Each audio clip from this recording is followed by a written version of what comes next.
She was on the kitchen floor, 8 months pregnant, cheek burning, one hand pressed flat against the cold marble. And the only sound in the house was the front door clicking shut behind the man who had just walked away. He didn't call. Not that night. Not once.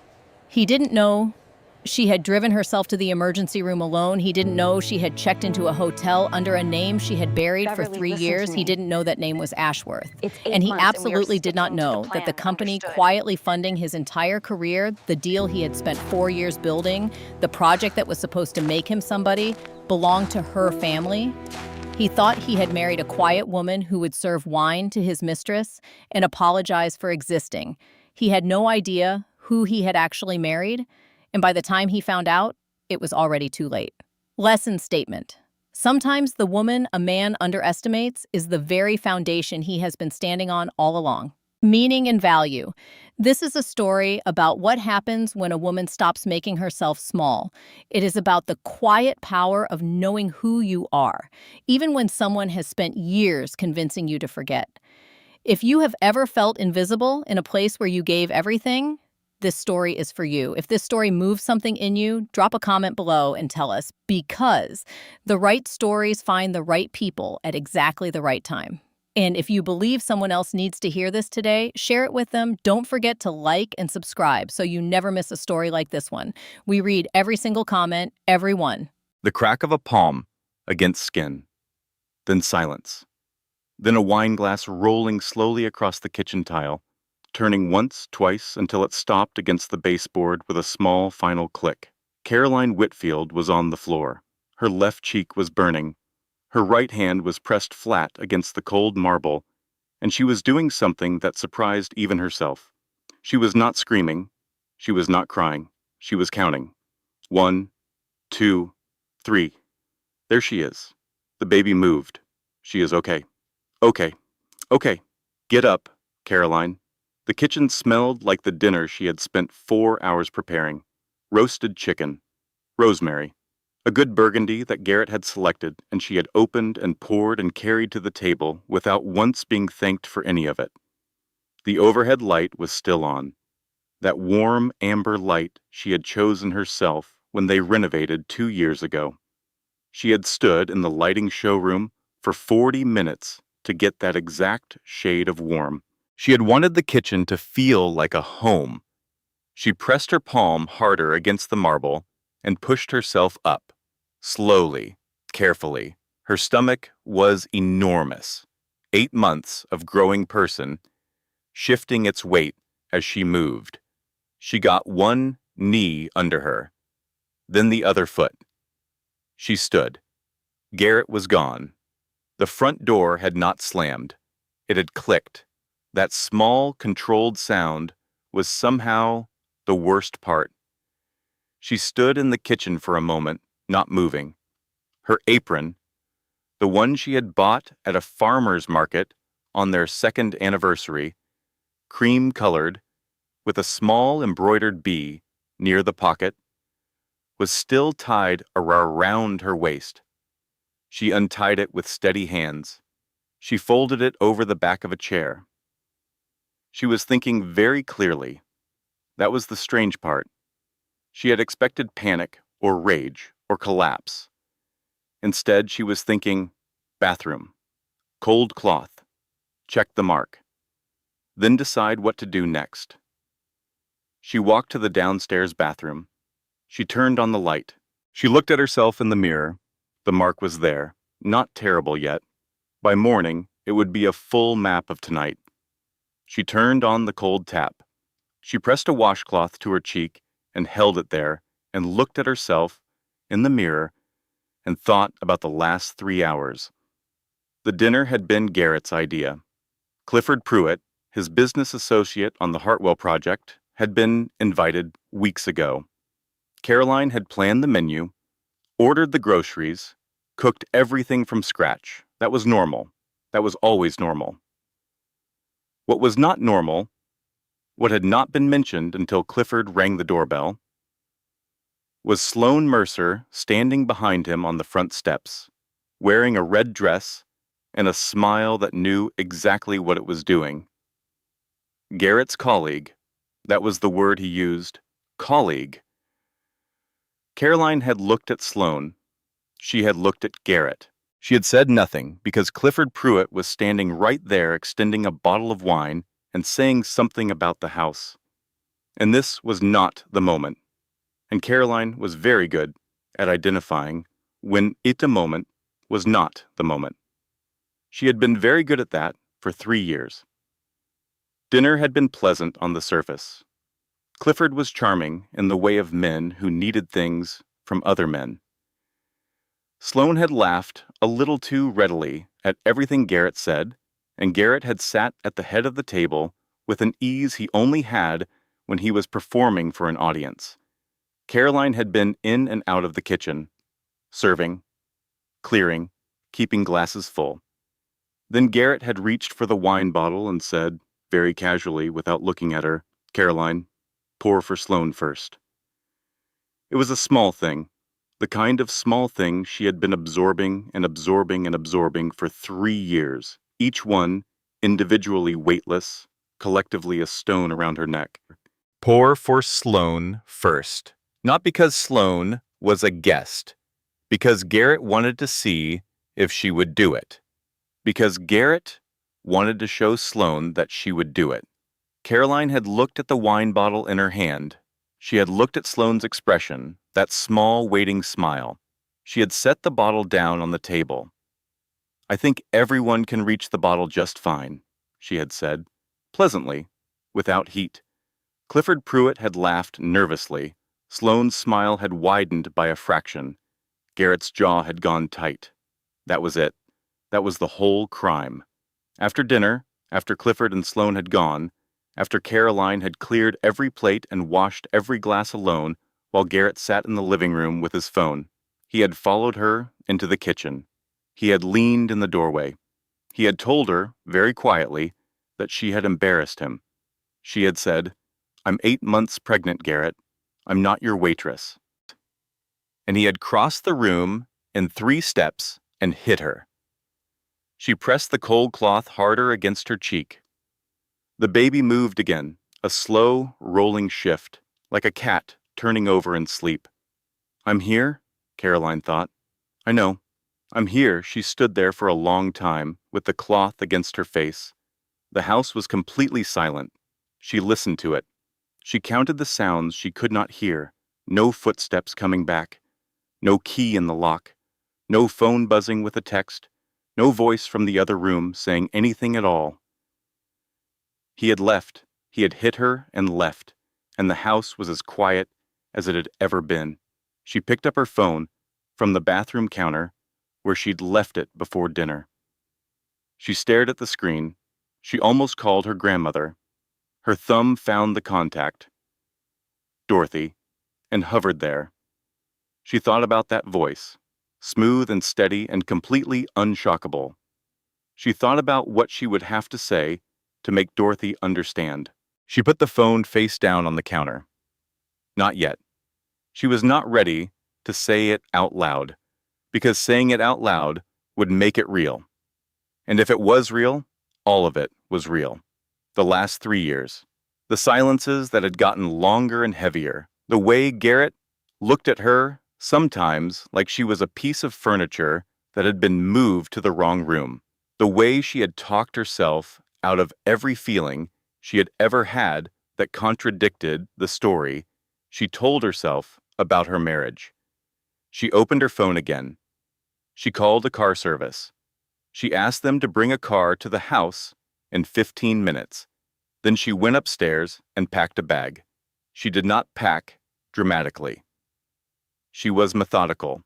Clothes for a week. Toiletries. The small velvet pouch where she kept her mother's ring, which she had taken off 3 months into the pregnancy because her fingers had swollen, her laptop, her insurance cards. The folder in the bottom drawer of her nightstand where she kept the documents that mattered. She had not known until she reached for that folder that some part of her had been preparing for this for a long time. She carried the bag downstairs. She put on her coat, which no longer buttoned over her stomach and hadn't for 2 months. She looked around the kitchen once. The wine glass that had rolled across the floor was still against the baseboard. She had not picked it up. She left it there. The car arrived. She got in. The driver did not comment on her face. "Hospital," she said. The emergency entrance. She looked out the window as the car pulled away from the house. The porch light was still on. The amber glow fell across the front steps and the potted rosemary bushes she had planted in October, and it looked exactly like a home. She looked away. Inside her chest, something that had been compressed for a very long time was beginning, slowly, to expand. The automatic doors slid open with a soft exhale of warm air. The emergency room smelled like antiseptic and recycled air and the particular tension of a room full of people waiting to find out if something was serious. The fluorescent lights were aggressively bright after the dark car ride. Caroline blinked. The triage nurse looked up. She was somewhere in her 50s, with reading glasses pushed up into her hair and the expression of someone who had seen everything and was still paying attention. She looked at Caroline's face. She looked at Caroline's stomach. She said, "Come on over here, hun." Caroline sat in the chair beside the desk. She answered the questions. Name, date of birth, primary complaint. "I fell," Caroline said. "In the kitchen. I tripped." She said it so smoothly that she understood something in real time. She had been rehearsing that sentence without knowing it. She had been keeping it ready, filed away somewhere, for a moment she had told herself would never come. She had known it might come. The nurse wrote something. She did not look up immediately. When she did, her expression was careful and precise and said nothing that could be written down. "Let us get you and baby checked out," she said. "We're going to take good care of you tonight." They moved her to a room. A doctor came. Then Dr. Susan Crane arrived, unhurried, with the specific calm of someone who had learned that panic served no one. She checked the baby first. The heartbeat on the monitor was strong and steady, a fast drumbeat that filled the small room. Caroline closed her eyes for a moment and just listened to it. "Baby sounds perfect," Dr. Crane said. "Strong, active.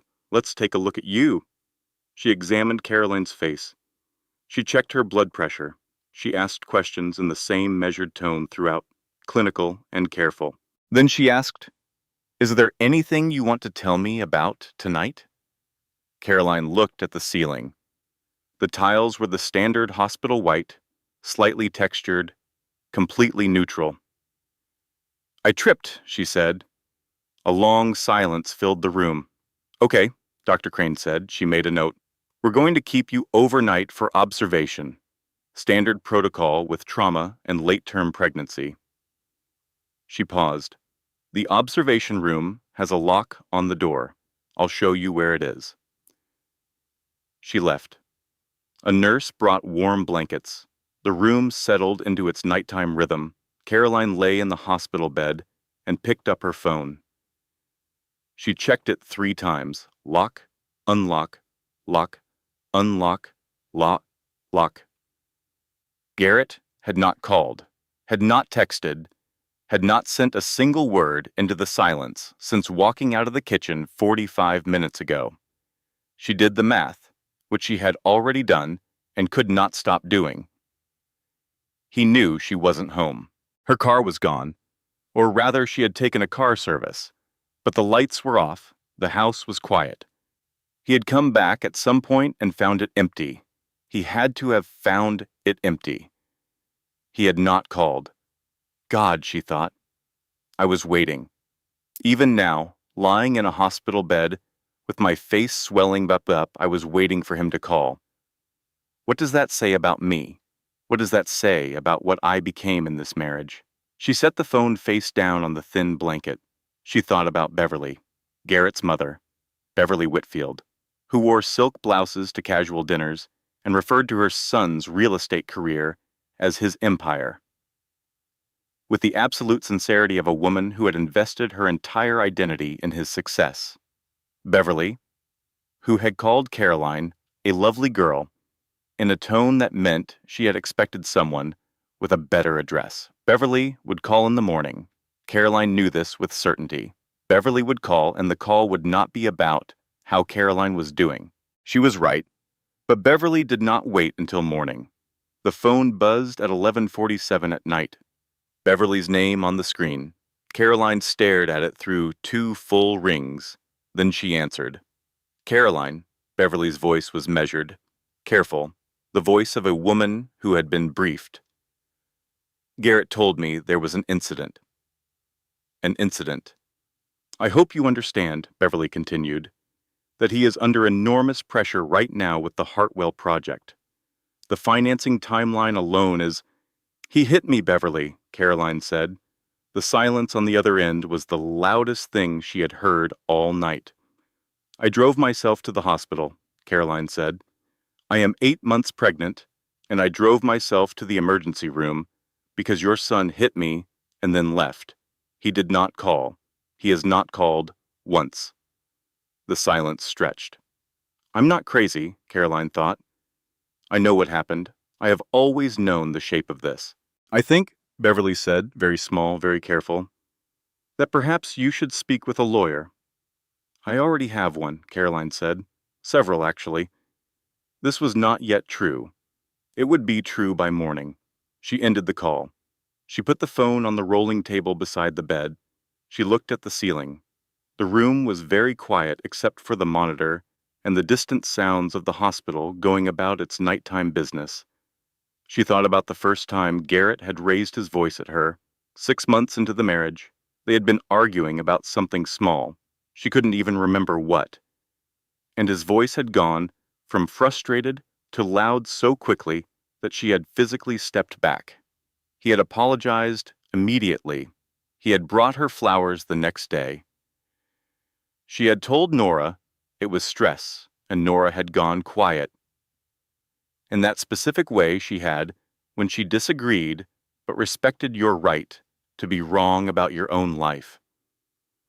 She had understood that silence. Even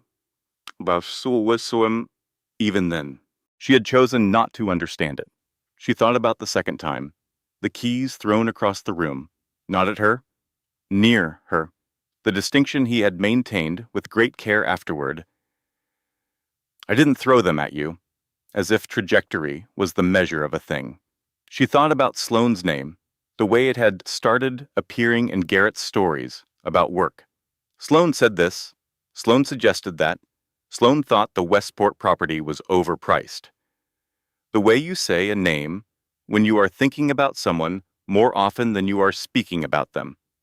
She had asked him once, directly. He had laughed. He had called her hormonal. He had said she was being insecure, that pregnancy was making her irrational, that Sloan was a colleague and nothing more, and he had said it with such patient exasperation that she had apologized. She had actually apologized. I'm not crazy, she thought again. The thought was harder this time, more certain. I know what I saw. I have always known, Doctor. Crane came back at 2 in the morning to check on her. She sat on the edge of the small chair beside the bed for a moment. Baby is doing great, she said. You should try to sleep. I know. Dr. Crane stood to leave. At the door, she paused. She reached into the pocket of her white coat and held out a folded piece of paper. This isn't in your chart, she said quietly. It's just a list, in case you ever need it. Caroline took it. She unfolded it after Dr. Crane left. A domestic violence resource list, a legal hotline, a women's shelter, 3 names of family law attorneys with their direct numbers. She folded it back up. She tucked it into the side pocket of her bag, next to her mother's ring. She lay back against the pillows. The monitor beeped steadily. Outside the window, the parking lot lights were orange and still. She thought about her grandmother for the first time in a long time. Really thought about her.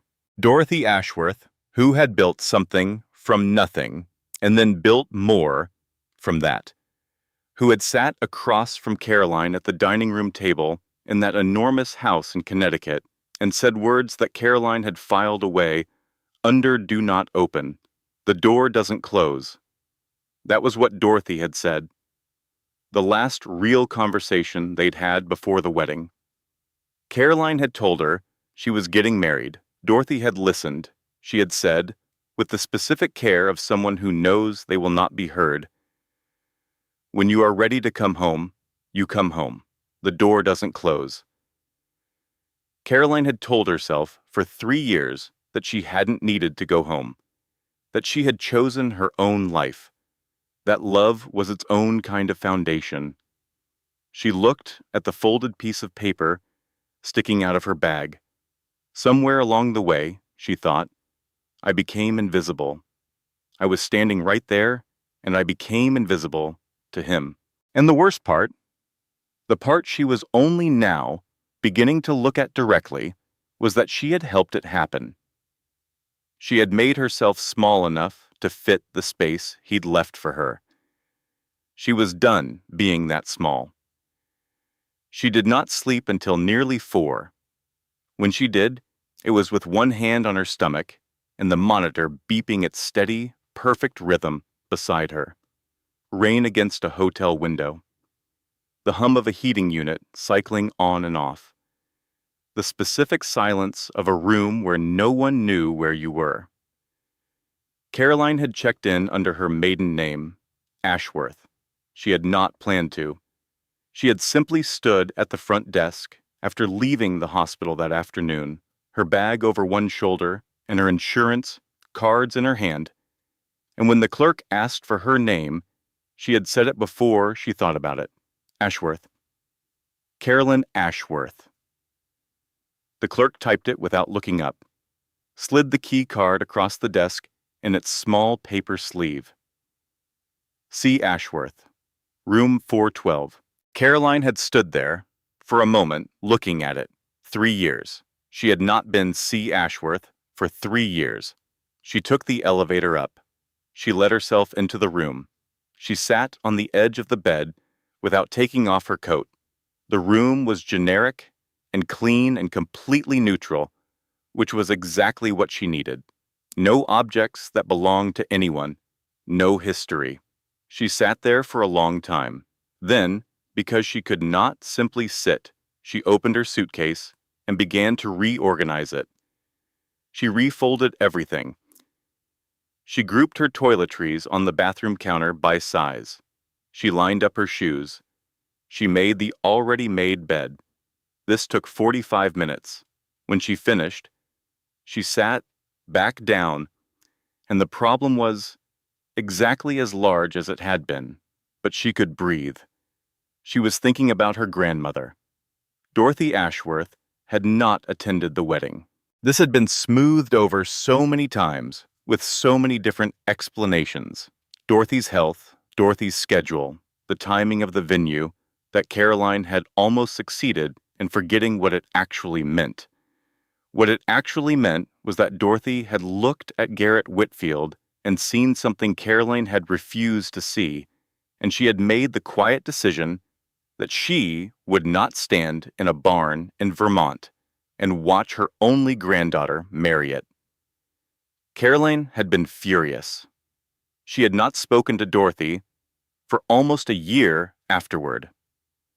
By the time she had softened, by the time she had driven up to the estate in Connecticut for Christmas 2 years in, the silence between them had calcified into a new kind of normal. They spoke, they had dinners, but the real conversation, the one that needed to happen, had stayed in the room where Dorothy had said, "The door doesn't close," and Caroline had said she didn't need it to be open. She thought about that room now. She thought about what Dorothy had known and not said. She thought about Ashworth Industries. The company had been Dorothy's life's work. One hotel in Charleston in 1971, built with borrowed money and sheer refusal to fail. Then another, then a management company, then acquisitions, expansions, the kind of growth that happens when the person driving it has both the intelligence and the ferocity to refuse every ceiling placed above her. By the time Caroline was born, Ashworth Industries was a diversified holding company with commercial real estate, private equity, and a hospitality portfolio that included 11 luxury properties along the eastern seaboard. Its valuation, at the last formal assessment, was $4.7 billion. Caroline was the only grandchild. Preston, her father, had stepped back from operations 5 years ago following his second divorce and what the family carefully called his period of reassessment. The succession plan, which Dorothy had drawn up and revised and kept current with the care of a woman who understood that power required continuity, named Caroline as primary heir. She had walked away from it, not dramatically, not in a scene.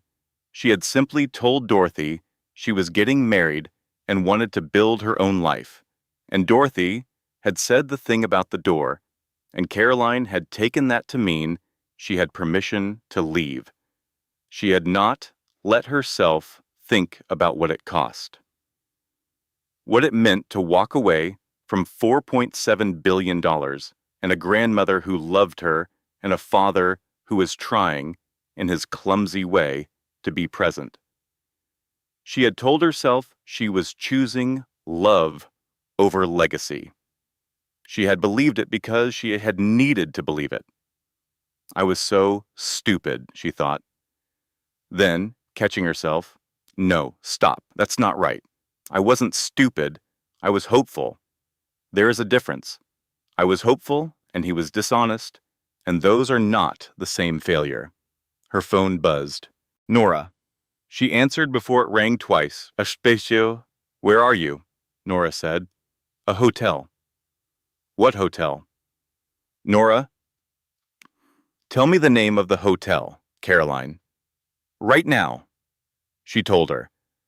30 minutes later, Nora Voss knocked on the door of room 412 with 2 cups of chamomile tea from the lobby cafe and a container of the shortbread cookies from the bakery near their old apartment, the ones Caroline had eaten by the sleeve during exam weeks in college.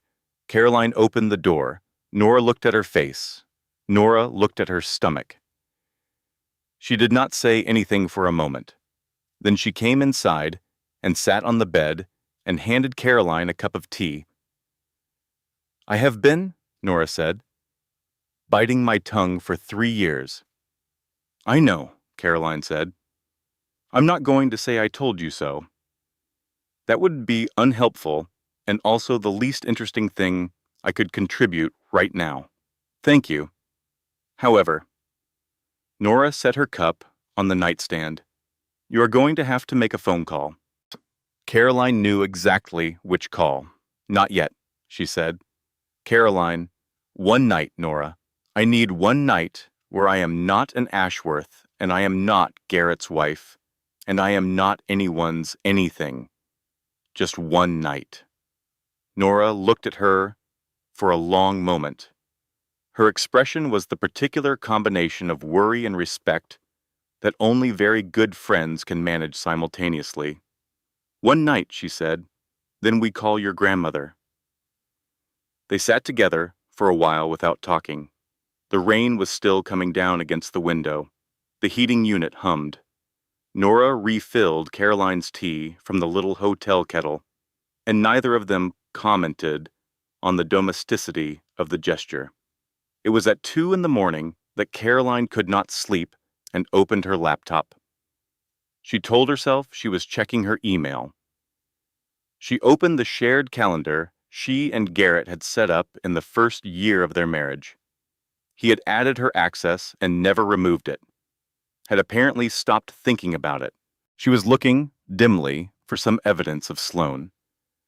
Dinner reservations, blocked off evenings, the calendar evidence of a life being lived parallel to their marriage. She found Sloan's name in 2 places. She noted them, without feeling much. She already knew. She was about to close the calendar when she saw the Hartwell project folder. She opened it because she was an Ashworth, and Ashworths read documents. The partnership summary was 3 pages. She read all 3. She read the list of capital partners. She read the subsidiary names. She read the 3rd subsidiary name twice. Ashworth Hospitality Group. She sat very still. Ashworth Hospitality Group was a subsidiary of Ashworth Industries. She had grown up hearing that name. It managed 5 of the 11 properties in Dorothy's portfolio. It was not a public company. Its connection to Ashworth Industries required specific knowledge to trace. Garrett did not have that knowledge. He had never asked about the Ashworth side of her life with any real interest. She was certain of this. But Dorothy had that knowledge. Dorothy had every piece of that knowledge. And Dorothy had, at some point in the last 4 years, decided to place Ashworth capital into the project that was funding her granddaughter's husband's career. She had been watching. This whole time, she gave him rope, Caroline thought. She gave him rope, and she watched, and she waited, and now she knows exactly what kind of man he is, because money is the only reliable character test. That was a Dorothy sentence. Word for word, that was something Dorothy had said. Caroline stared at the screen for a long time. She took a deep breath. Then she closed the laptop and put both hands on her stomach and said, softly, in the dark and the rain and the hotel quiet, "Your great-grandmother is something else, little one." She sat there for a moment. "I think it's time I remembered who I am." A phone ringing twice, then a voice, measured and unhurried and completely awake, as if it had been waiting. Picking up at 6:47 in the morning. "I've been expecting your call, Caroline." Dorothy Ashworth had not been surprised by a telephone call in 40 years. Her voice carried the particular stillness of someone who had already run the calculations and was simply waiting for the world to catch up. "I know," Caroline said. "Tell me what happened." So Caroline told her, all of it, the dinner, Sloan, the bottle of wine she had set down, the kitchen floor, the click of the front door, the hospital, Beverly's call, the fold of paper in her bag with the resource list on it. She talked for 11 minutes without stopping. Dorothy did not interrupt once. She said, twice, in the way of someone confirming that they are still listening and still computing. When Caroline finished, there was a pause. "How is the baby?" Dorothy said. "She's okay, strong heartbeat. I saw Dr. Crane." "Good. The baby is the first thing." "I know." "You're going to ask me about Hartwell." "Yes." Dorothy was quiet for 3 seconds. When she spoke, her voice was the same temperature it had been at the beginning of the call. "I learned that Garrett Whitfield had married my granddaughter 3 months before the Ashworth Hospitality partnership was finalized. I instructed Miles to proceed with the investment." "You were testing him," Caroline said. "I was observing him. There is a difference. Testing implies I expected failure." A pause. "I expected exactly what occurred." "I'm not angry," Caroline realized.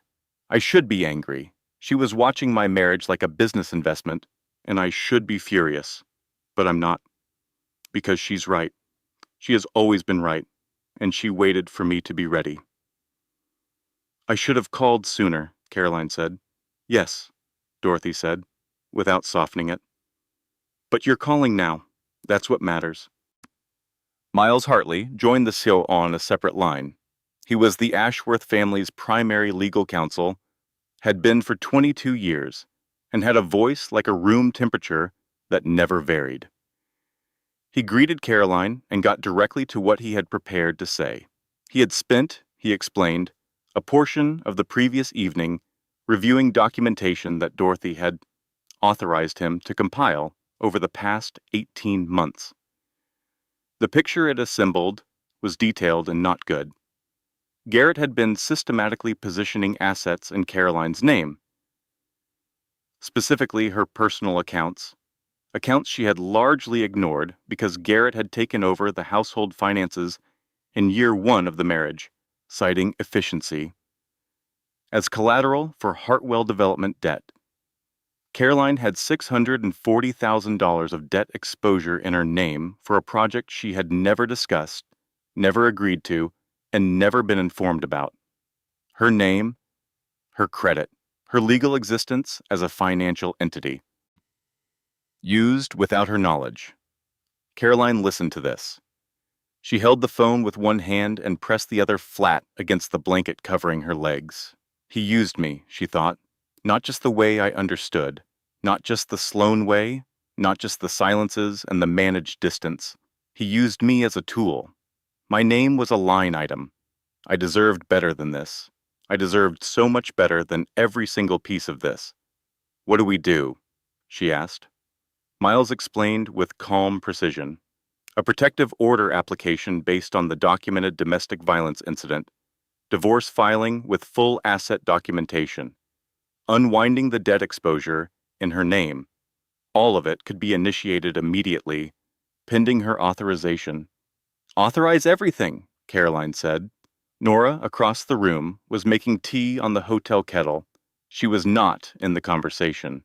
She had moved to the small desk by the window and was doing the one useful thing available to her in the middle of a legal and financial crisis, which was making sure Caroline had something warm to drink. This small, wordless act made Caroline's throat tighten in a way that 3 hours of difficult conversation had not. There's one more thing, Miles said. Tell me. Garrett has a second mobile device. We have reason to believe he uses it for communications related to both the personal situation and certain business arrangements he has not disclosed to his partners. How do you know that? A pause. We don't directly, but the documentation trail has gaps that are consistent with a second device. If that device's contents became available through legal channels, it would significantly strengthen the protective order application and the financial claims. Caroline thought about Sloan Mercer, standing on her front steps in a red dress. She thought about a woman who had been told for 8 months that the wife knew, that it was an arrangement, that she wasn't breaking anything. She thought about what a woman who had been lied to that comprehensively might do with a phone she happened to have found. I'll see what I can do, she said. Her own phone buzzed on the blanket, Garrett's name on the screen. She held it up so Nora could see it from across the room. Nora raised one eyebrow. Caroline let it ring through to voicemail. She listened to the voicemail afterward, alone, with the volume low. Garrett's voice was measured and practiced. He said he had thought about last night and believed they had both said things they regretted. He said pregnancy hormones were a real and documented phenomenon, and he understood that she was under physical and emotional strain. He said he loved her. He said he hoped she would come home today because he had a dinner with Clifford Pruitt on Thursday that he would like her to attend. Caroline listened to the entire message. When it ended, she put the phone face down on the blanket. She picked up the hotel notepad from the nightstand. She found a pen. She wrote one sentence to herself, in her own handwriting, because she needed to see it. He does not think he did anything wrong. She looked at it for a moment. Then she took out her phone and sent a text to Miles Hartley. 4 words. Begin documentation of everything. She put the phone down. Nora brought her the tea. She sat on the edge of the bed and didn't ask what the voicemail said, because she could see from Caroline's face that she didn't need to ask. They got dressed and went outside. There was a small park 2 blocks from the hotel. It was early and cold, and the trees were bare, but the structure of them was beautiful. The specific winter architecture of branches, with no leaves to hide behind. A man threw a tennis ball for a golden retriever near the fountain. An older woman sat on a bench, reading with coffee, her coat buttoned to the chin. They walked without talking much. The baby kicked twice hard, against the palm Caroline had pressed to her side. She's kicking, Caroline said. Nora stopped walking and put her hand there without asking permission. They stood like that for a moment on the path, in the cold, with the dog running in the background and the ordinary world going about its morning. When they got back to the hotel, there was a message from Dorothy. Miles will be at your hotel at 2 o'clock this afternoon. I have authorized him to initiate protective proceedings on your behalf. Your trust disbursement has been unlocked, effective this morning. The guest house at the estate is prepared for your arrival whenever you are ready. Come when you're ready, Caroline. The door doesn't close. Caroline read it twice. She handed the phone to Nora. Nora read it. Her expression moved through several things. She handed it back. Your grandmother, she said, is the most terrifying woman alive. Yes, Caroline agreed. I mean that as the highest compliment I am capable of giving. She knows, Caroline said. She has always known. The text from Beverly came at 9:37 in the morning. It was 3 sentences. Garrett had made a decision. He needed space to think. He had asked a friend to stay at the house for a few days. A friend. Beverly's word. Friend. Caroline read the text, standing by the hotel window, with the remains of her breakfast on the small table behind her. She looked out at the gray November street. She thought about the word friend. She thought about the red dress and the smile and 8 months of Sloan's name and conversations about work. She called Beverly back. Beverly picked up on the first ring, which meant she had been waiting. He moved her in, Caroline said. Sloan Mercer. He moved her into my house. He is being impulsive, Beverly said carefully. He is under pressure, and he hit me, Beverly. Caroline's voice was even. She was not going to say it again after this. He hit me while I was 8 months pregnant, and I drove myself to the emergency room alone, and your son has not once called to ask if I or his child are safe. Beverly was quiet. You called me last night to ask me to manage this, Caroline said. To smooth it over, to go home and be the wife who keeps the picture neat. I understand why you called me for that. I understand exactly why. She paused. I'm not that anymore. She ended the call. Miles arrived at 2 o'clock as promised.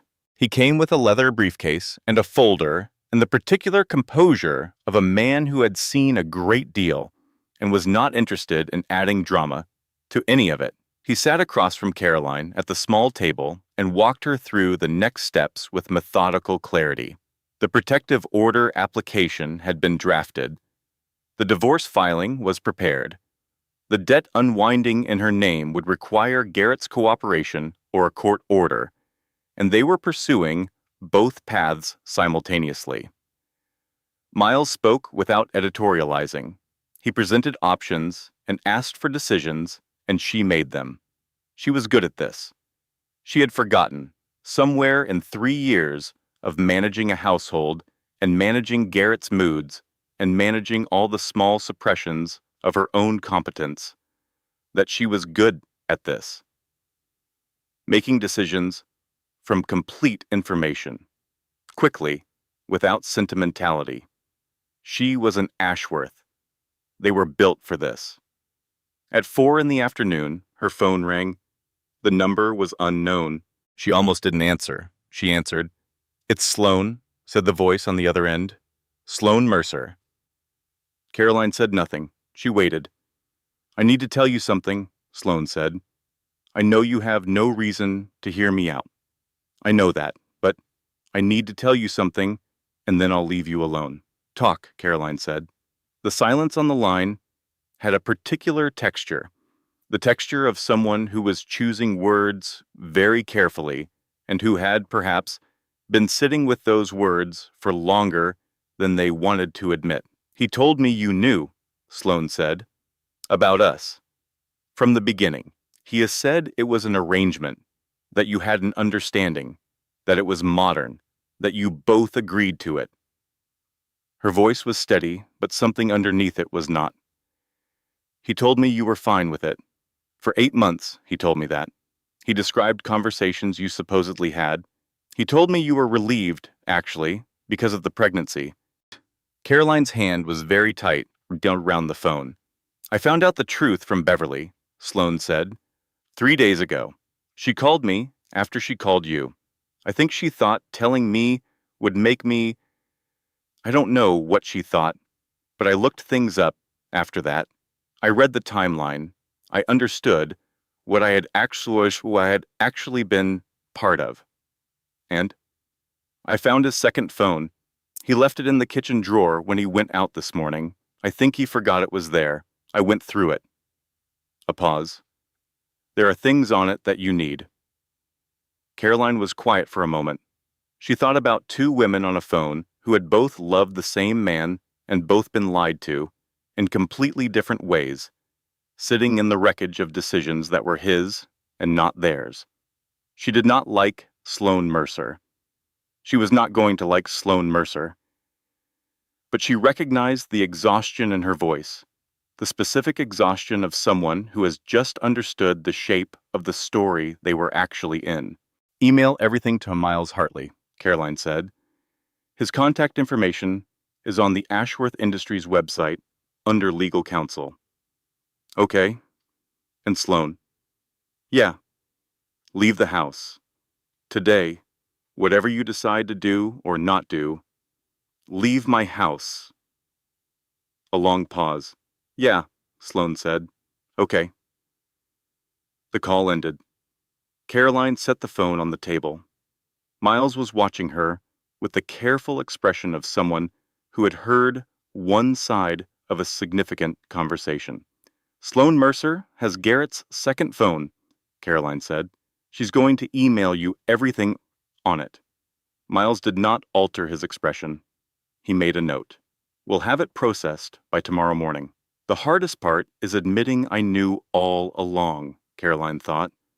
Not about Sloan specifically, not about the phone or the financial arrangements, or the full architecture of his deception, but about the shape of him. I knew the shape of him before I married him, and I chose to believe the outline I preferred. That is over. That is completely and permanently over. The email from Sloan arrived at 7 that evening. Miles called Caroline at 8. The second phone documented 3 things of significance. A sustained and extensive communication history with Sloan spanning 14 months, not 8. A series of messages with a man named Derek Holt, which Miles identified as a potential bridge financing contact Garrett had been developing outside the formal Hartwell structure.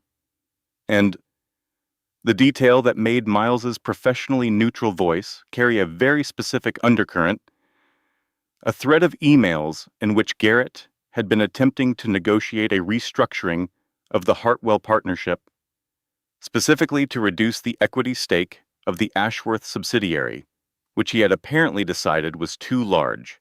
He had been trying to push Caroline's family out of his deal. While married to Caroline, without knowing that the Ashworth representative he was emailing was a direct report of Miles Hartley. Dorothy called at 8:30. He's not very smart, she said. And for the first time in 3 days, Caroline laughed. It was a short laugh, and it surprised her, and it felt like something cracking open in a good way. No, she said. He's really not. 3 in the morning, not peaceful silence, the other kind, the kind with texture and weight.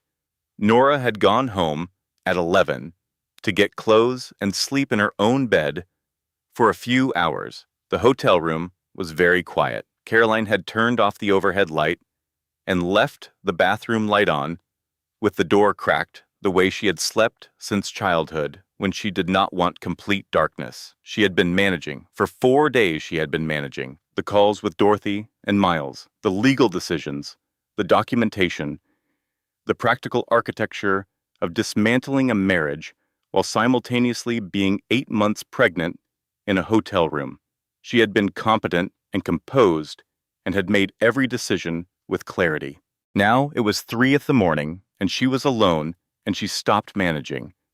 She cried, not with speeches or realizations, just quietly, in the dark, with both hands on her stomach, for a long time, the kind of crying that is not about any single thing, but about the accumulated weight of all the things together.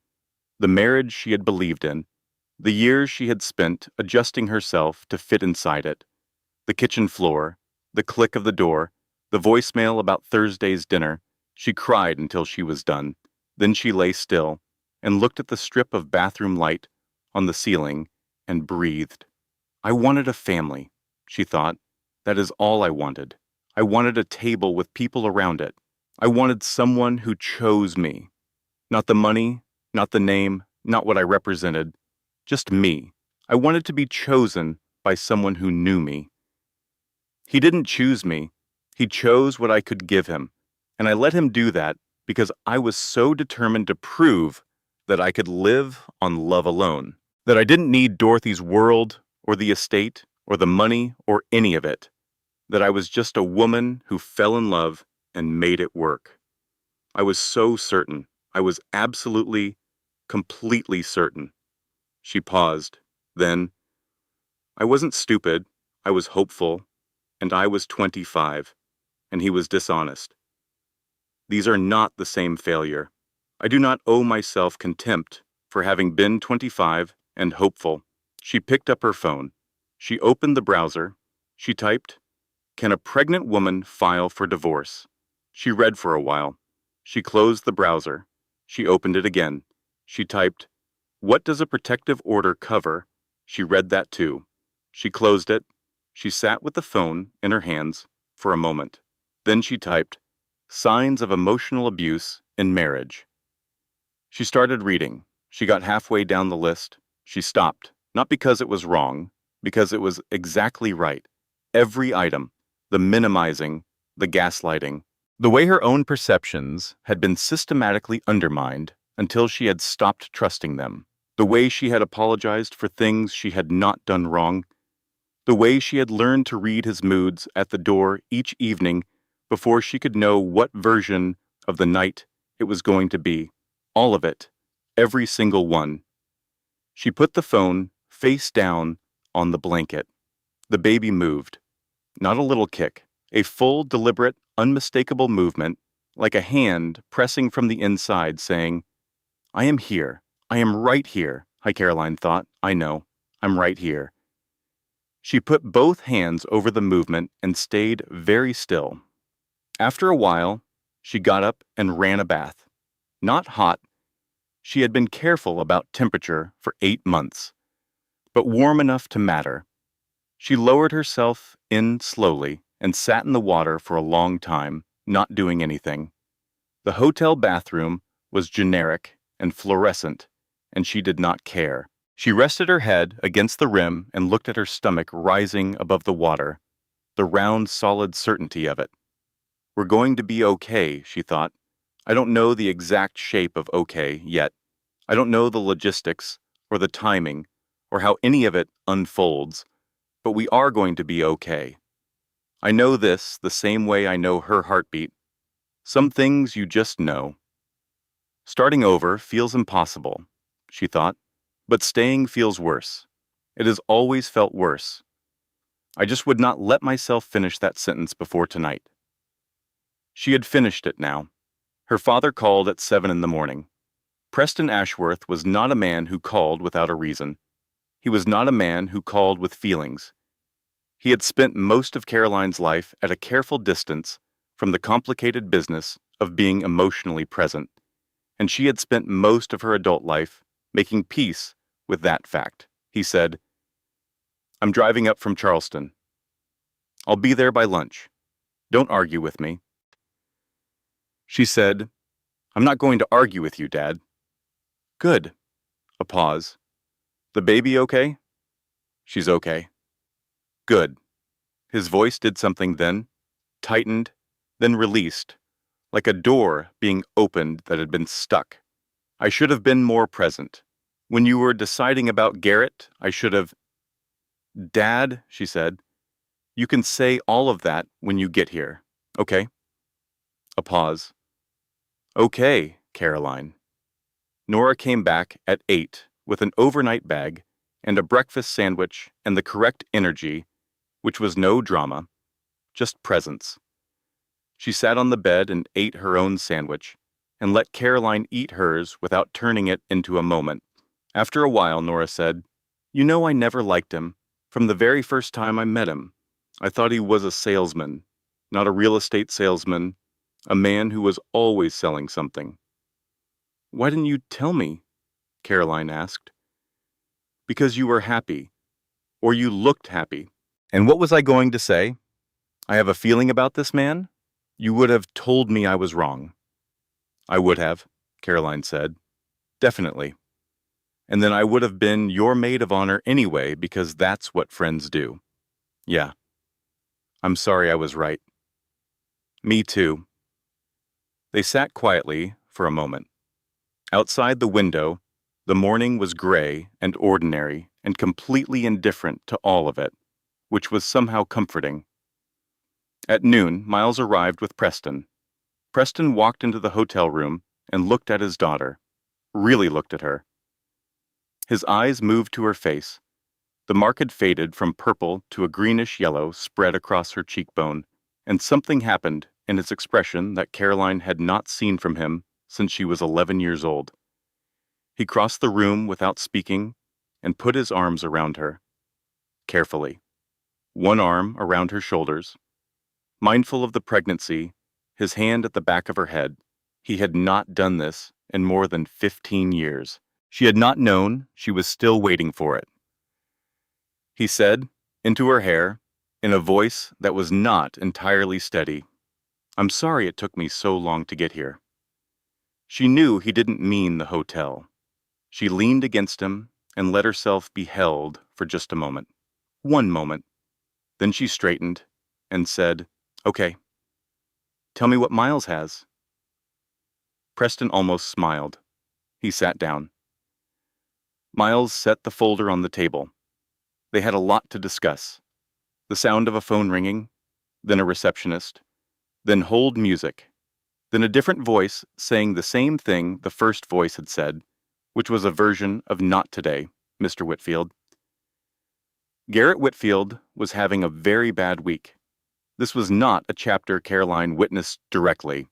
She pieced it together from Miles's reports and Henry's particular talent for knowing things, and it arrived to her in fragments that she assembled without satisfaction and without guilt. She did not feel triumphant. She felt tired and clear-eyed, which was better. The bridge financing applications had all been declined. 2 banks had cited strategic relationship concerns, which, in banking, translated with precision to the Ashworths, have accounts here, and we have made our priorities clear. The 3rd bank had simply not called back, which was, in its way, more eloquent. Without the bridge financing, the Hartwell project's capital timeline collapsed. The development required $50 million within 45 days, or the entire project defaulted. 4 years of work. The thing that was supposed to make Garrett Whitfield a serious man in serious rooms. His construction partner, Meridian Build, had requested a review meeting.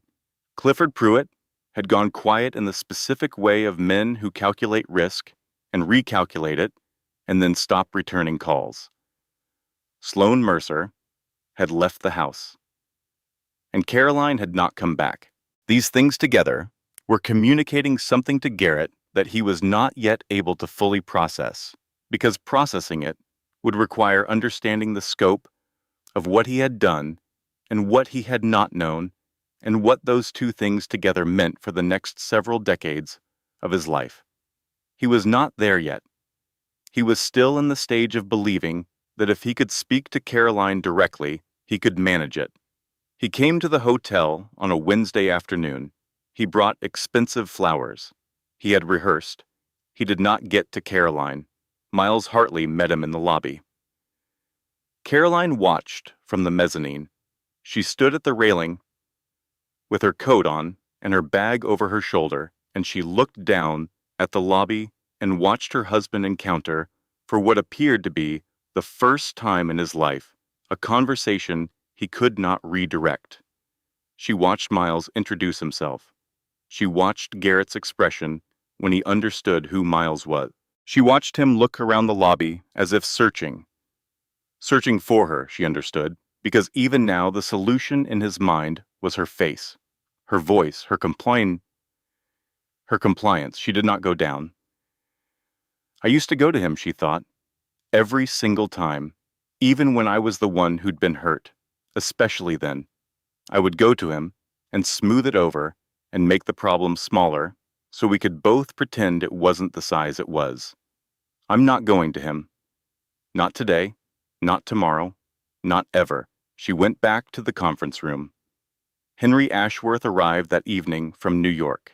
He was 33 and had Dorothy's eyes and the energy of a man who had been waiting a long time for permission to be useful.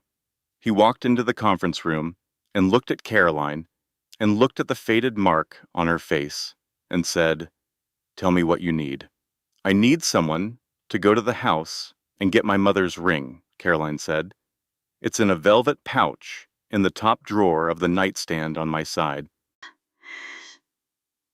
I'll have it by morning." "Shing," Henry said. He was good for his word. The ring arrived at 8:15 the next day, the sapphire cold and familiar in her palm. She had not realized how much she had missed holding it. Miles returned from the lobby meeting and sat across from Caroline at the conference table. "Garrett has retained counsel," he said. "A firm called Decker and Shaw." He paused, allowing the significance of that pause to be its own sentence. He passed along a message. He said he loves you. He said, everything can be worked out. Caroline looked at the ring in her hand. "I'm not the same woman he hit in that kitchen," she thought. "I know that sounds like something people say. I know it sounds like the line from a particular kind of story, but it is just simply true. I am not her anymore. I don't know exactly when the shift happened, the hospital, the hotel, the 3 a.m. bathroom, the phone call with Dorothy, the moment I watched him in the lobby and did not go down. Oh, some combination of all of those. But I am not going to him, and I am not smoothing this over, and I am not going to spend one more day being the woman who made herself small enough to fit inside his idea of a wife." She put her mother's ring on her right hand. It fit perfectly. Her fingers had gone back to their normal size in the last week, and it slid on as if it had been waiting. "Tell Decker and Shaw that we'll schedule a formal meeting," she said. "Through proper channels, when we're ready." "Of course," Miles said. She stood up. She was 31 weeks pregnant, and she stood with her whole body straight and grounded, and she said, "I'm going to the estate tomorrow. I think it's time." Preston looked up from his papers. Something moved through his expression, something that might have been relief or pride or both. "I'll drive you," he said. The solid, final sound of documents being filed, like a period at the end of a very long sentence. The divorce filing and protective order became part of the public record on a Thursday morning. By Thursday afternoon, Clifford Pruitt had told his wife. By Friday, the shape of it had moved through the particular social geography of Connecticut real estate in the way that all things eventually do when they are true and significant and involve money. Caroline was at the Ashworth estate by then. The guest house sat at the edge of the formal garden, a converted carriage house with wide windows and a fireplace that the housekeeper had lit before Caroline arrived. It smelled like wood smoke and the linen spray Dorothy's staff had used for as long as Caroline could remember. She had stood in the doorway of the guest house with her bag on her shoulder and breathed it in. Home, some part of her said. She had been here before. She had been here many times. She had never let herself call it that. Dorothy came to the guest house that evening. She did not make an event of the arrival. She knocked, came in when invited, sat in the armchair by the window, and looked at Caroline for a moment, with the specific attention she gave to things she considered important. "You look better," Dorothy said. "I feel better." "The estate agrees with you. It always did." They sat together for a while.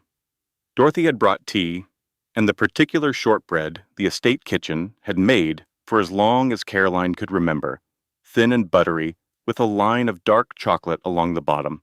Caroline ate 3 of them without counting. "The Hartwell situation is moving forward," Dorothy said. "Miles will have a full update by morning." "I know. Garrett's attorneys have been in contact with ours. They appear to be advising acceptance of terms." "I know that too." Dorothy looked at her. "You're not asking questions." "I trust Miles," Caroline said.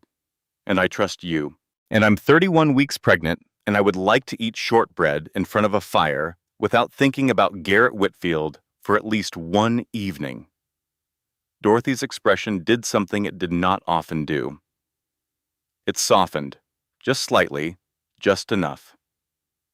"Fair enough," she said. The formal meeting happened 10 days later. Miles had selected a conference room in a Hartford law building, neutral territory. A room with no Ashworth history. Caroline wore a dark blue dress and her mother's ring on her right hand, and she walked in with Miles on one side and Henry on the other, and she sat down across from Garrett and his attorney, and she kept her hands still on the table. Garrett looked bad. Not disheveled. He would not allow himself that. But diminished. The specific diminishment of a structure whose foundation has been quietly compromised. He was still wearing the same kind of suit. He was still holding himself with the posture of a man who expected rooms to accommodate him. But something underneath it had shifted. He looked at her. His eyes moved to her face, to the ring on her right hand, to her stomach. Something moved through his expression. She did not try to name it. "Caroline," he said. "I'm going to let Miles guide the meeting," she said pleasantly.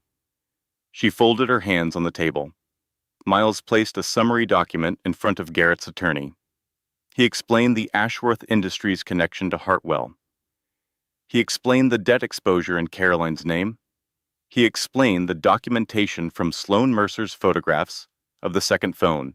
He explained the protective order. He explained the divorce filing.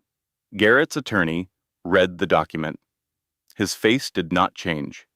His pen stopped moving. Garrett's face changed. It moved through several things in approximately 4 seconds. Confusion, then calculation, then the specific expression of a man understanding that the reality he has been operating inside was not the reality that existed. He said, slowly, "You're an Ashworth." "I always was," Caroline said. "You told me. I told you my grandmother and I were estranged. That was true for a period. I told you I didn't access the trust. That was also true, while I chose not to." She paused. "You never asked further questions." He never asked, she thought. In 3 years, not once did he ask about my family with genuine curiosity. He asked about the money once and accepted complicated as the answer, because complicated meant not immediately useful. He never wanted to know where I came from. He never wanted to know what I wanted to become.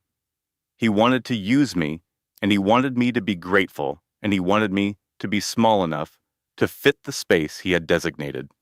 He never loved me. He loved what I represented, and he didn't even bother to find out what I actually was. "The terms are what they are," Miles said, with the finality of someone who has said everything that needs saying. "We're prepared to move forward." Garrett looked at Caroline. She held his gaze. He opened his mouth to say something. She could see it forming, the appeal, the negotiation, the attempt to find the version of her that used to be accessible to that tone of voice. "I'm going to let Miles handle everything from here," she said. "That's all I have for today." She stood up. She was 32 weeks pregnant. and she stood with her whole body, and she left the conference room, and she did not look back. The drive back to the estate was quiet. Henry drove. Preston sat in the passenger seat. Caroline sat in the back and watched the Connecticut trees through the window, bare and structural against the late November sky. "It's done," she said to Preston when they pulled into the estate drive. He nodded. He didn't add anything to it. Dorothy was in the sitting room. She did not get up. Her knees had been making their opinions known for 3 years. But she held out both hands when Caroline crossed the room. Caroline took them. Dorothy's hands were dry and cool and had the particular grip of someone who had held on to many things that mattered. "How do you feel?" Dorothy asked. Caroline thought about it honestly, not the answer that sounded good, the true one. "Like I set down something very heavy," she said. Dorothy squeezed her hands. "Yes," she said. "That's exactly what it feels like." That night, Caroline reorganized the guest house closet. It did not need organizing. She did it anyway. Refolded everything, grouped by color, straightened every hanger until they were evenly spaced. It took 2 hours. When she finished, she sat on the edge of the bed in the quiet room. She was not crying.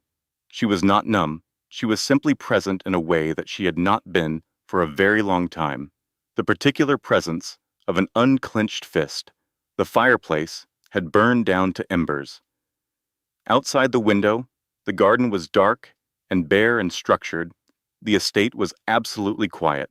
She put both hands on her stomach and sat with the quiet for a while. This, she thought, is what peace feels like. I had forgotten. A baby's heartbeat on a monitor. Strong and steady and rhythmic. The most hopeful sound in the world. 4 weeks had passed. It was early December at the Ashworth estate. And Caroline was 36 weeks pregnant and had spent a month in the careful, deliberate work of reassembling herself. She walked every morning. The formal gardens in December were bare in the way that made their underlying structure visible. The geometry of the paths, the architecture of the hedges, the bones of it all. She found this beautiful. She had not expected to. She had always associated the estate gardens with the pressure of the Ashworth name, with the weight of expectation and legacy. Now she walked through them and thought, this is just a place. A beautiful, well-made place. It does not require anything from me that I do not choose to give. She called Nora every night. Sometimes they talked for an hour. Sometimes 15 minutes.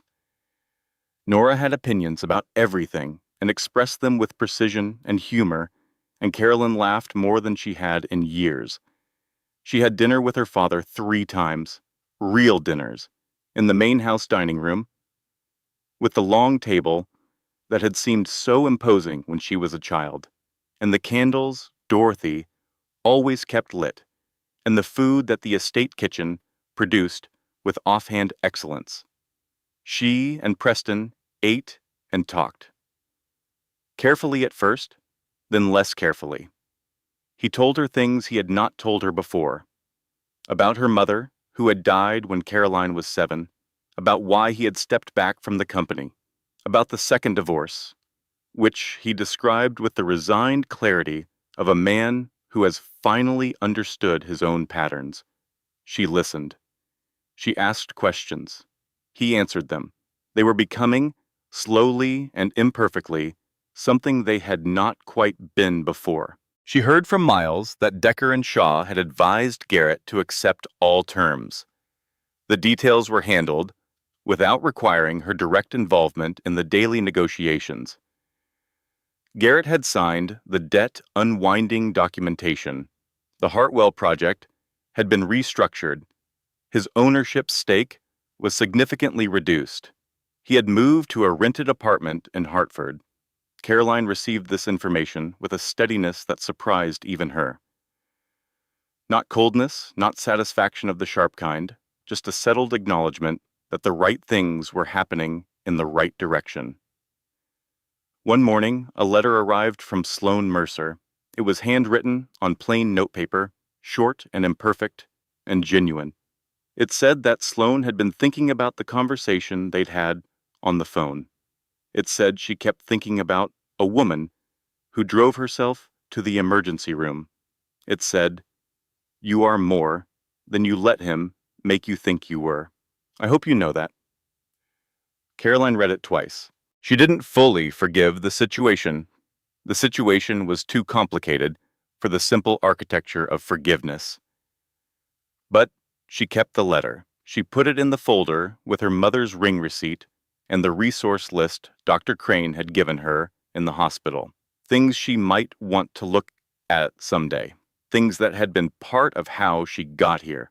Dorothy requested a meeting in the library. This was not unusual. Dorothy held meetings in the library the way other people had conversations. The library was her room. 12-foot ceilings, the smell of old paper, 2 fireplaces, a desk that had been in the family since 1940. Caroline sat in the chair across from Dorothy's desk. Dorothy had tea already poured. "I want to talk about the company," Dorothy said. "I know. Not about obligation, not about what you owe it or what it owes you. I want to know what you want." Caroline had been thinking about this. She had been thinking about it since the hotel, really, since the night she had sat with C. Ashworth on the keycard sleeve and understood that the name had been there the whole time, waiting. "The hospitality division," she said. "It's been managed well, but conservatively. I've been looking at the portfolio, and I think there's significant room for repositioning. The experiential market has changed, and our properties haven't kept pace with where our clients are going. I want to actually do the work, not inherit a title. Do the work." Dorothy was quiet, not the evaluating quiet, the satisfied quiet.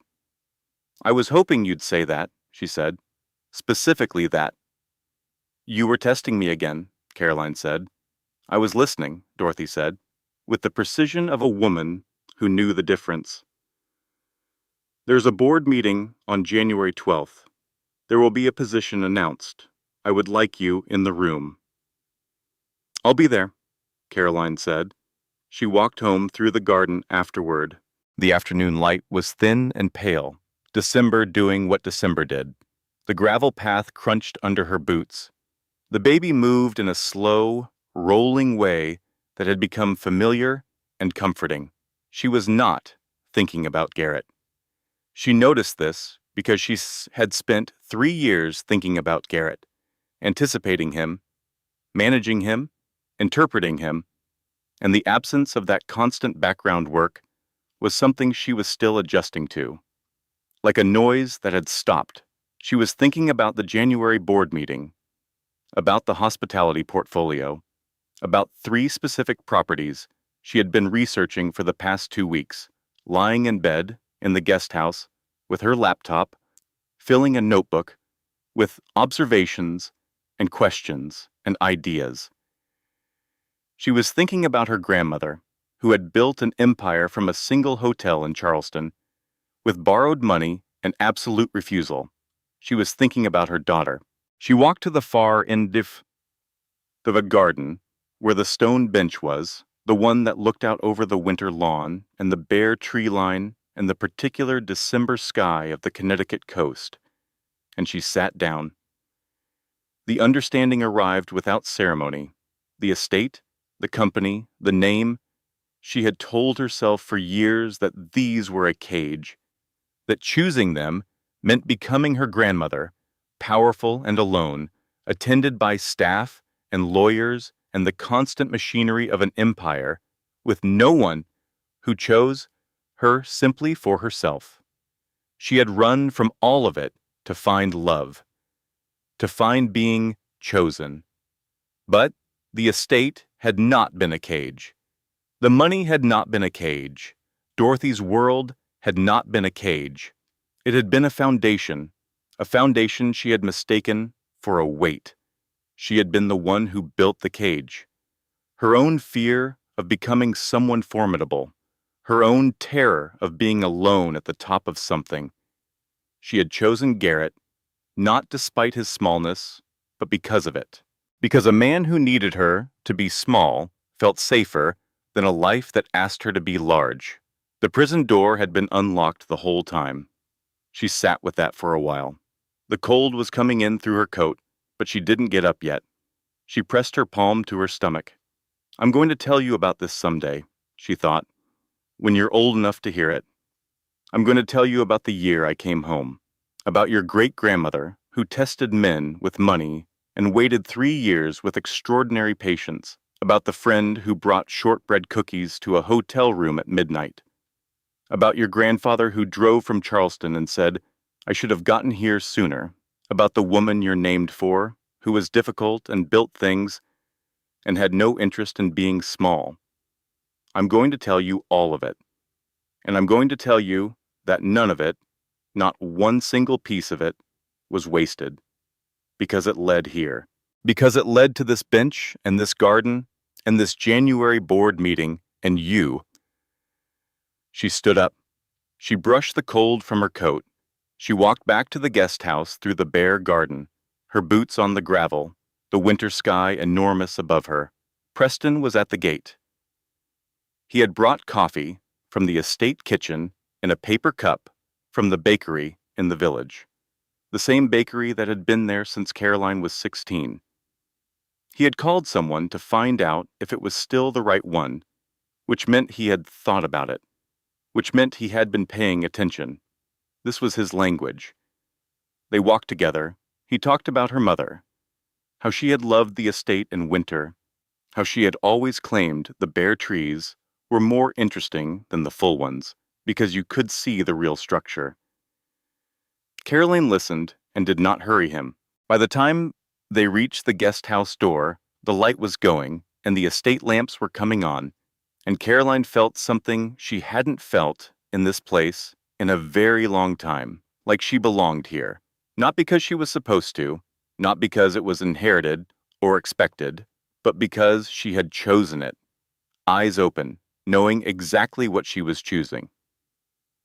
The particular silence of a house that has just become a home. Then, distantly, the first cry of a newborn finding her voice in the world. Margaret Ashworth was born on December 27th, one day before her due date, at 6:42 in the morning. She weighed 7 pounds and 2 ounces. She had her mother's coloring, dark hair, pale skin, and an expression in those first extraordinary minutes of profound assessment, as if she was surveying the room and finding it adequate for her purposes. Caroline held her for the first time and felt something so large and so simple that she did not try to put words to it. She just looked at her daughter's face, the whole face, every detail of it. Hi, she thought. There you are. I have been waiting for you. Preston was in the waiting room with Henry. He had been there for 11 hours. When the nurse came out, he stood up so fast he nearly knocked over the coffee he had been holding. Henry caught it.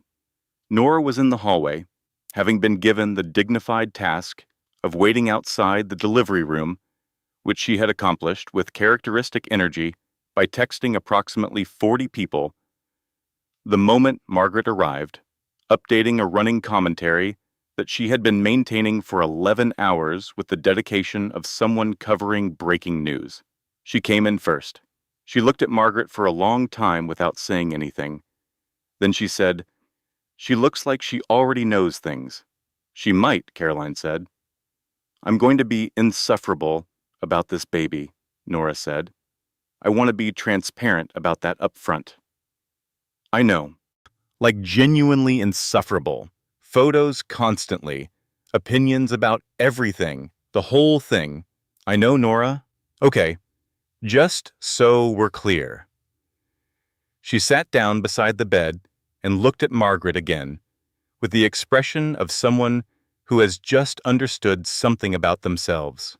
She's so small. She's 7 pounds. She's tiny, She's perfect. Don't argue with me. Dorothy sent flowers that afternoon. They arrived in an arrangement so large it required 2 people to carry it through the door. White peonies, not seasonal, which meant she had sourced them from somewhere that required either significant expense or significant insistence. And in Dorothy's case, it was usually both. The card was typed, not handwritten, because Dorothy had always typed her cards. It said, "Welcome, Margaret Ashworth. The door is always open." D.A. Preston came in and sat by the bed for a while. He held his granddaughter with the surprised care of a man who had not held a newborn in nearly 30 years. He looked at Margaret's face for a long time. He said quietly, "She looks like your mother." Caroline looked at him. He had said this before she could. "She does," Caroline said softly. Preston held Margaret a little longer. His eyes were doing something that Preston Ashworth's eyes did not typically do, which was reflect that anything was happening inside him. Caroline let him have that without comment. He handed Margaret back carefully. He straightened. He cleared his throat. He said, "Dorothy said the board meeting is January 12th. I know. I'll be there." Caroline looked at him. "You don't have to." "I'll be there," he said again, quietly, without negotiation. She nodded. Dorothy arrived on the second day. She came in the afternoon, when the hospital was quieter, which was not an accident. She had a driver and a cashmere coat and the posture of a woman who had walked into rooms she owned for 60 years. She sat in the chair beside the bed. The nurse brought Margaret in from the bassinet. Dorothy held out her arms and received the baby with the matter-of-fact care of someone who had always known how to hold things without dropping them. She looked down at Margaret for a long time. Her face did something that Caroline had seen once or twice in her life and never taken for granted. It opened, just slightly, just enough to see inside. "She looks like your mother," Dorothy said. "That's the second time someone has said that today," Caroline said, "because it's true." Dorothy looked at the baby for another moment. "Your mother was a remarkable woman. She died too young for you to know her properly. That is one of the great losses of your life." She paused. "Margaret will know who she was named for. I will make sure of it." Carolyn looked at her grandmother. At the curve of her bent over her great-granddaughter, at the extraordinary permanence of her, this woman who had built things and refused things and waited with absolute patience for the world to catch up to what she already knew. "Thank you," Caroline said, "for all of it, the 3 years of waiting, the Hartwell investment, the door not closing." Dorothy looked up. "You don't thank family for being family," she said. "You simply continue." She held Margaret a little longer. Then she handed her back and straightened her spine and said, with the precision of someone for whom transitions were always deliberate, "The board has an opening in the hospitality division. January 12th. There will be a presentation component." "I'm ready for it," Caroline said. Dorothy looked at her.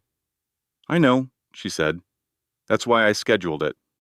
Nora came back that evening with the ugly stuffed elephant, enormous and gray and vaguely optimistic in its expression, which she had purchased from the hospital gift shop with the confidence of someone making a very good decision. "She'll love it," Nora said, placing it in the bassinet with ceremony. "She's 2 days old. She'll love it eventually. I'm playing a long game to She settled on the edge of the bed and looked at the bassinet, and then at Caroline, and said, in a different voice, the real one underneath the one she usually used, "You look good. Like, genuinely good. Not performing good. Actually good." "I am," Caroline said. "Actually. Yeah." Nora nodded. "I can tell." They sat together for a while. The hospital room was warm and the lights were low, and Margaret was sleeping with the absolute commitment of someone with nothing on her schedule and no unresolved feelings. Outside the window, snow had been falling since afternoon, not the dramatic kind.